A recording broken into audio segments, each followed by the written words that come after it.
இப்போ வந்து இந்த ஃபில்ட்ரேஷன் ப்ராசஸ் ஏதாவது வச்சிருக்கீங்களா, இல்லை யார் அப்ளை பண்ணாலும் உங்களுக்கு அட்மிஷன் இப்போ கிடச்சிரும்? எங்ககிட்ட ஒரு ஸ்டூடெண்ட் வந்து என்கொயரி பண்ணுறாங்க அப்படின்னா அவங்கள உடனே நாங்கள் வந்து கோர்ஸ் என்ரோல் பண்ணுங்கள் ஜாயின் பண்ணிக்கோங்க அப்படின்னு சொல்கிறதில்ல. ஸோ எங்ககிட்ட ஃபஸ்ட்டு கால் பண்ணும்போது நாங்கள் கவுன்சிலர்ஸ் வந்து ஒரு அரௌண்ட் ஒரு 20 மினிட்ஸ் வந்து பேசி டீட்டெயிலாக அவங்கள பற்றி கேட்குறோம்.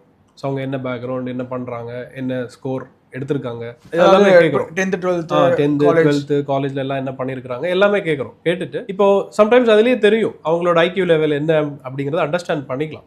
இப்போ நான் டெக்னிக்கல் பேக்ரவுண்ட்லேருந்து வந்து இந்த கோர்ஸ் இப்போ அவங்க வராங்கங்கிறதுக்காக புஷ் பண்ணி படிக்க வைக்க முடியாது. எண்ட் ஆஃப் 3 months அவங்களுக்கு வேல்யூபிளாக இருக்காது கரெக்டாக.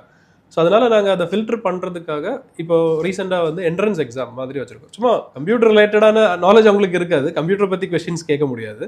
அப்போ நாங்கள் வந்து லாஜிக்கலாக ரீசனிங், ஸோ அந்த மாதிரி ஸ்கில்ஸ் அது மாதிரி பட்ட டெஸ்ட்டை வந்து நாங்கள் வைக்கிறோம். வச்சுட்டு அவங்க அதில் ஓகே நல்லா பண்ணுறாங்க, அவங்களால லேர்ன் பண்ண முடியும் அப்படின்னு நினச்சோன்னா அந்த ஸ்டூடெண்ட்ஸை மட்டும்தான் நாங்கள் எடுக்கிறோம். அப்போது அடுத்தடுத்த லெவல் வந்து நீங்கள் பயப்படக்கூடாது என்றால் you should be well equipped.